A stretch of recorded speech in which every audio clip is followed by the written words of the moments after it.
Trick-or-treaters adapt to have safe fun during the pandemic. Plus, a pumpkin patch in Pittsburgh produces festive family fun. And we'll check out a ghoulish house in Joplin kids are dying to see. The 4 states' most watched news starts now. Today, the Economic Security Corporation of Southwest Missouri announced it would be closing off public access to its central office in response to COVID-19 concerns as cases continue to spread throughout Jasper County. This is KOAM News at 6. I'm Kate Kelly. The changes also apply to weatherization, home repair, and outreach offices. The lobby will remain open, but only for picking up documents. Locked drop boxes are available at all locations. Appointments must be scheduled, and face masks and social distancing will be observed. These changes will go into effect on Monday, November 2nd. In their first joint appearance on the campaign trail, former President Barack Obama joins his two-term VP Joe Biden for events in Flint and Detroit, Michigan. Meanwhile, Trump is crisscrossing another critically important swing state, Pennsylvania. CBS News correspondent Michael George reports from New York. Pennsylvania. The Commonwealth of Pennsylvania will be opened on November 4th. Campaigning Saturday in Pennsylvania, President Trump criticized the state's lockdown efforts to control the coronavirus, and he took aim at Joe Biden's record on the battleground state's economy.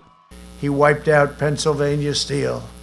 He was the cheerleader for NAFTA and China's entry into the World Trade Organization. President Trump has 4 stops Saturday in the state where he defeated Hillary Clinton by a razor-thin margin in 2016. This time, a tight election could hinge on Pennsylvania's 20 electoral votes. 3 days, we can put an end to a presidency that has failed to protect this nation. 3 days, we can put an end to this presidency that has fanned the flames of hate. In Michigan, former Vice President Biden was joined by former President Barack Obama on the campaign trail in Flint. Trump cares about feeding his ego. Joe cares about keeping you and your family safe. The former president ripped President Trump for his concern over the size of crowds at his rallies. Can you show this crowd? They never talk about our crowd. Does he have nothing better to worry about? Did no one come to his birthday party when he was a kid? Was he traumatized? More than 90 million Americans have already cast their ballots, either by mail or at the polls. Early voting now accounts for about 2/3 of the total votes cast 4 years ago. Michael George, CBS News. A new study from Stanford University estimates that 18 of President Trump's rallies between June and September resulted in some 30,000 COVID-19 cases and 700 deaths.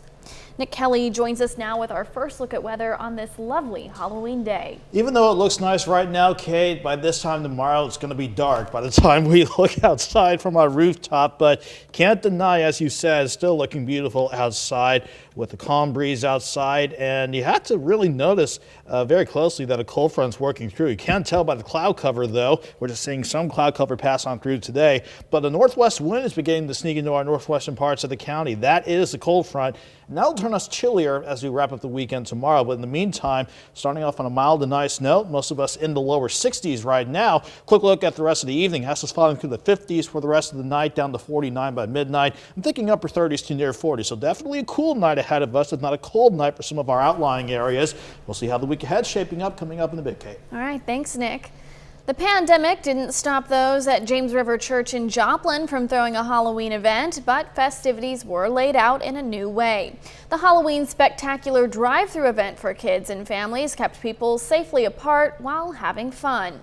As families drove by, they received free candy sealed in bags that were sanitized and handled with gloves. This safe alternative to trick-or-treating provided families with a look at some of their favorite characters from Frozen, Toy Story, Star Wars, and more. The team came up with this idea and we thought what a great opportunity to still welcome the community to James River Church and really have a great time with kids and families that are going to make memories even in the midst of a crazy season like this. This is the first Halloween event being held at the new location for the James River Church on South Maiden Lane. Plenty of four-state families came out to the Wood Farms Pumpkin Patch for some Halloween fun today. There were plenty of cool activities and plenty of pumpkins for people to check out too. Folks could participate in a scavenger hunt, get their faces painted, and there was no shortage of things for the kids to climb and play on. A mom from Frontenac tells us coming to the pumpkin patch has become a special tradition for her little boy.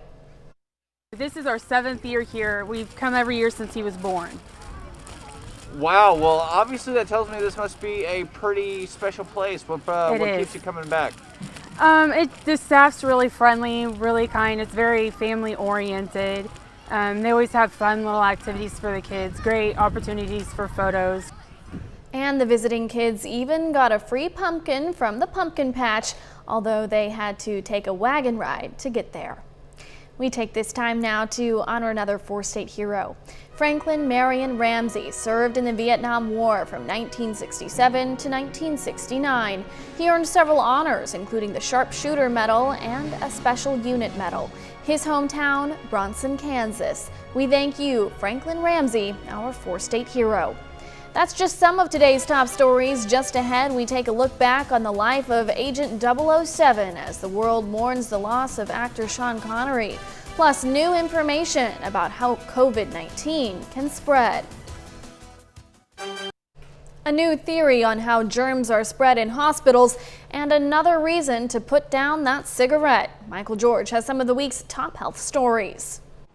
Smokers are 3 times more likely to die prematurely from cardiovascular disease, according to a new study in the Journal of the American Heart Association. The risk is higher for smokers who start young. About 25 million people in the U.S. smoke. 5 million pick up the habit before the age of 15. Hospital floors may be spreading antibiotic-resistant bacteria to patients. That's according to a new study that finds contamination often starts on floors, then moves to patients' socks, bedding, and nearby surfaces. Researchers say spread can be reduced with more frequent floor cleaning and disinfection. And new research shows microdroplets aren't very effective at spreading coronavirus. Physicists at the University of Amsterdam found that while lingering microdroplets are not risk-free, they contain less virus than the larger droplets produced when someone coughs, speaks, or sneezes directly on us. Researchers say ventilation is important, along with mask wearing, social distancing, and hand hygiene. Those are some of the week's top health stories. Michael George, CBS News, New York. Today, Prime Minister Boris Johnson announced that England would go back into a national lockdown after the United Kingdom passed the milestone of 1 million COVID-19 cases. Johnson said that the one-month lockdown across England would begin on November 5th and last until December 2nd. The world is saying goodbye to its most famous secret agent. Sean Connery died at age 90. Tina Krause has a look at the Scotsman's celebrated life and career. Bond.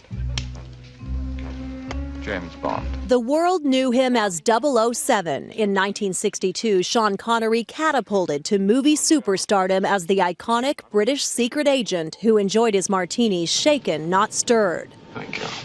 Connery escaped death in 7 Bond films. Do you expect me to talk? No, Mr. Bond, I expect you to die. Each one a hit. I have a confession to make. What? Actually, I'm a spy. The Scotsman was born Thomas Sean Connery to working-class parents in Edinburgh in 1930.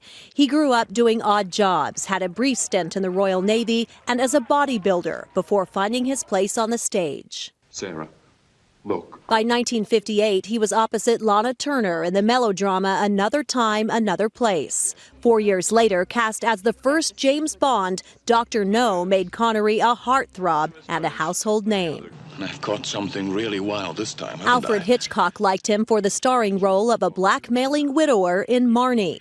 In The Man Who Would Be King, Connery got play opposite one of his closest friends, Michael Caine. And in 1988, Oscar came calling for his portrayal of a hard-nosed Irish-American cop in The Untouchables. Want to get Capone? Here's how you get him. He pulls a knife, you pull a gun. He sends one of yours to the hospital, you send one of his to the morgue. That's the Chicago way.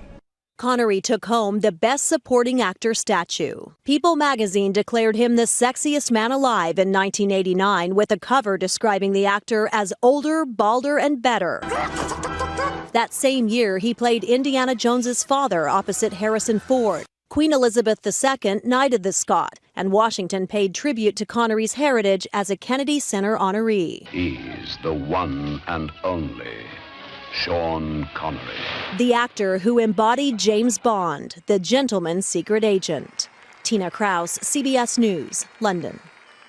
Connery was also an avid golfer and actively campaigned for Scottish independence from the UK.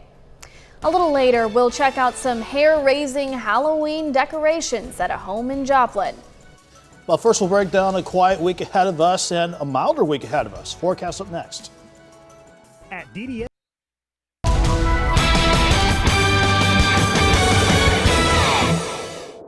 We had to put up with a stubborn storm system earlier this week with days of rain, freezing rain, sleet, and snow. But over the past few days and continuing with today, it was nice to see the weather turn out for the better, and certainly much better when you compare yesterday to today.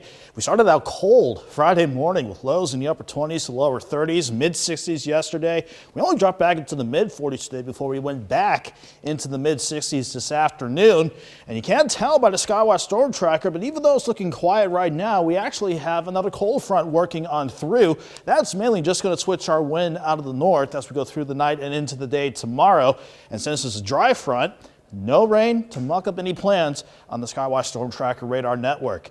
On top of that, still looks okay from the cow cam on top of the roof here at KOAM looking back to the east. But by this time tomorrow, it's going to be dark as we roll back the clocks before we go to bed tonight as daylight saving time comes to an end. Right now, though, still some sun out, keeping temperatures at 61, a southwest wind at 13 ahead of the cold front that has yet to work through Joplin.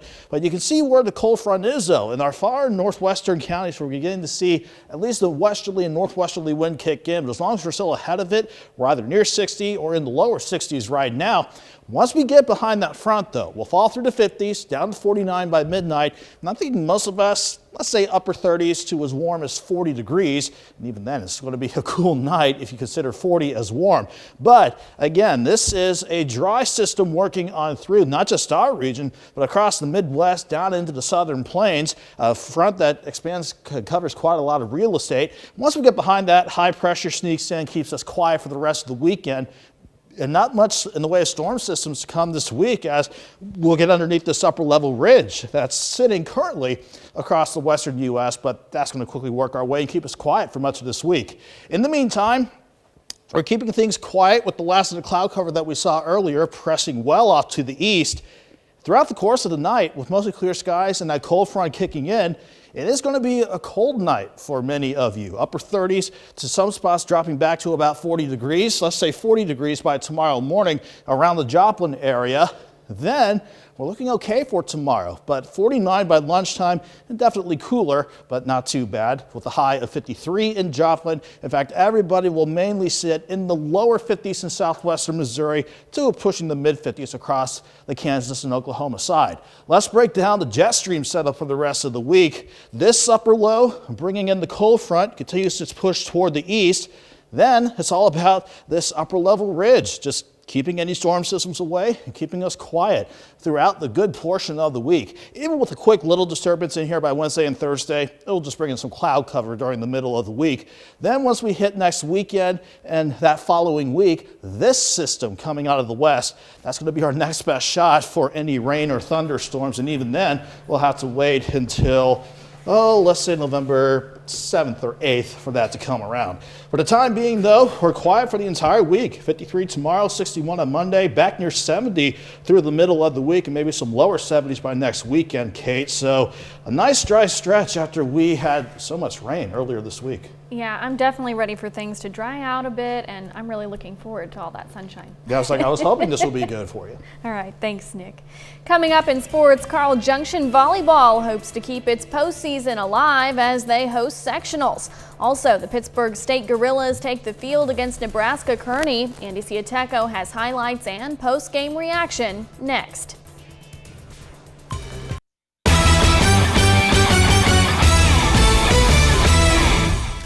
Today is the day the Pittsburgh State Gorillas open up their fall schedule hosting Nebraska Kearney, and it's their first game under head coach Brian Wright. Kearney Smith Stadium sold out at 25% capacity today. Gorillas' second drive of the day, Max Sexton dumps it off to Christian Carter, makes a guy miss and gets loose, runs for a little bit, but he's going to be brought down at the 2-yard line. Tyler Adkins would punch it in on the very next play. Pitt State strikes for 7-0. And right before the break, Pitt up 4. TJ Davis keeps it, cuts to the outside, and scores from 4 yards out. Gorillas down 10-7 at the half. In the third quarter, Pitt down 10 now. Sexton tosses it over the middle to Dylan White. The former Pittsburgh Purple Dragon with his first career touchdown with the Gorillas, 72 yards. Gets Pitt within 3, and then jumping to the fourth quarter, less than 2 minutes to play. Gorillas down 11. Sexton rolls out, throws it deep. He's going to hit Carter for the 31-yard score. Gorillas, though, unable to complete the comeback. Pitt State falls 31-26. Certainly fortunate to be, one of 4 games at this level being played today. Great opportunity for our program, for our guys. But our guys wanted to come out and win, and we didn't get that done. Being able to go up against somebody else and finally get out here with the fans around and kind of get that college game day atmosphere back that we've been missing for a long time. At the Division I level, the Kansas State Wildcats are on a roll, winning their last 4 straight and ranked number 16 in the nation. K-State is on the road facing West Virginia. Wildcats enter 4-1 on the year. Second quarter, West Virginia up 7. Letty Brown takes the handoff, goes to the outside, dives in for the 9-yard touchdown. Mountaineers leading by 14 now. Later in the second, Jarrett Daggy dumps it off to Winston Wright Jr. for the 15-yard touchdown. Kansas State trailing by 21. Third quarter, K-State still down double digits. Will Howard's pass intercepted by Dylan Tonkery. He's going to take it 18 yards for the pick 6. West Virginia pulls off the upset. Wildcats suffer their first conference loss, falling 37-10. Kansas searching for their first win of the year, squaring off with 23rd ranked Iowa State. Second quarter, Brock Purdy to Charlie Kolar. Cyclones up 13, and in the third quarter, Purdy throws it out to Xavier Hutchinson, goes 36 yards for the touchdown. Kansas in a 20-point hole. Jayhawks respond, ensuing kickoff. Kenny Logan gets through traffic, takes it 100 yards to the house.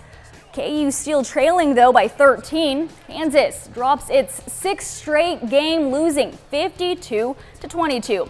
Carl Junction Volleyball is at home hosting Class 4 state sectionals. The Bulldogs are facing Willard in the sectional round. Carl Junction lost to the Tigers 3-1 in the regular season, so the Bulldogs looking for a little revenge today. This one went the distance. CJ falls in 5 sets, 3-2 to Willard. Bulldogs finish their season 24-7. Neosho boys soccer aiming for their 4th straight Class 3 District 12 title today. The Wildcats are hosting Carl Junction in the district semifinals. Neosho enters the day 15-1 on the year. No problem for the Wildcats, winning 8-0. Neosho will face the winner of McDonald County and Webb City in the district finals on Tuesday for the district title. That's a look at sports. Back with more news after this. Coming up tonight at 10, more details on how 4 staters are celebrating Halloween differently during the pandemic, plus details on a deadly earthquake in Turkey. And Election Day is closing in. We'll share the latest on Campaign 2020. Join us for those stories and more tonight at 10. We'll end things on a spooky note. Check out this ghoulish house in Joplin on 21st and Annie Baxter Avenue. This family went all out with dozens of spooky inflatables this year, transforming their yard into a Halloween hub. I'm sure plenty of kids and adults alike have enjoyed driving by this truly out-of-this-world display. Nick, I'm dying to check it out in person. And I bet a lot of people are if they're going to be out and about tonight. Thankfully, they'll just have to take a light jacket since it's only going to be a chilly Halloween night, but 40 tonight and then dropping back to 53 Sunday. All right, thanks for watching. Stay safe. We'll see you right back here at 10.